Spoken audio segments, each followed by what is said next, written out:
কথাটা মাঝে মাঝে শোনা যাচ্ছিল সরকার কিছু কিছু দ্রব্যের উপরে ট্যাক্স বসাবেন, ভ্যাট বসাবেন। তখনও এই দেশের সাধারণ মানুষের মধ্যে থেকে প্রতিবাদ করা হয়েছিল।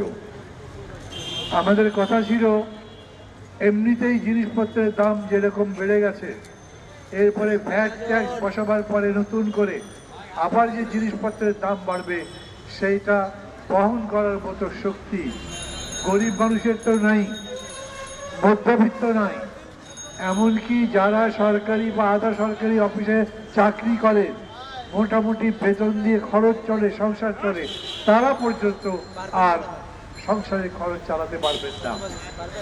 আপনারা দেখেছেন গতকালকে পত্রিকায় কেবল ঘোষণা হয়েছে 100টা দ্রব্যের উপরে ট্যাক্স বসেছে, ভ্যাট বসেছে।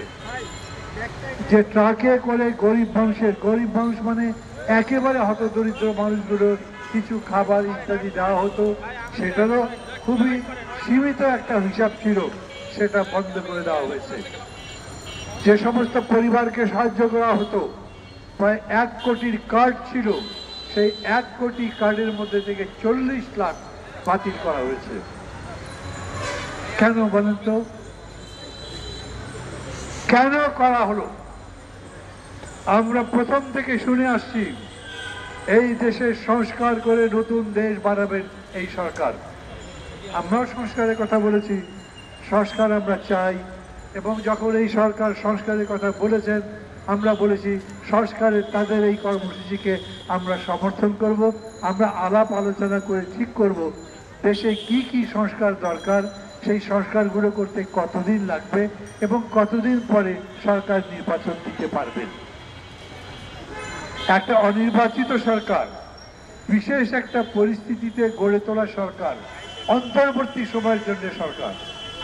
অন্তর্বর্তী সময় মানে একটা সরকার থেকে আরেকটা সরকার বানাতে যে সময় লাগে, সেই মধ্যবর্তী সময়ের জন্য তারা সরকার। এই সময়ের জন্য যতখানি যা করা দরকার তারা সেটা করবেন। কিন্তু তারা গরিব মানুষের কল্যাণে আজ পর্যন্ত একটা কাজ করেছেন আপনারা দেখাতে পারবেন?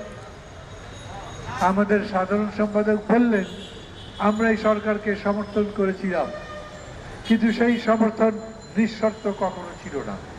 আমরা সব সময় বলেছি আপনাদের প্রতি আমাদের সমর্থন ততক্ষণ পর্যন্ত যতক্ষণ পর্যন্ত আমরা মনে করব আপনারা দেশটা বদলাতে, দেশের জনগণের মান বদলাতে, মানুষের দুঃখ দূর করতে এবং সর্বোপরি দেশে গণতন্ত্র নির্মাণ করতে সঠিক পথে কাজ করতে।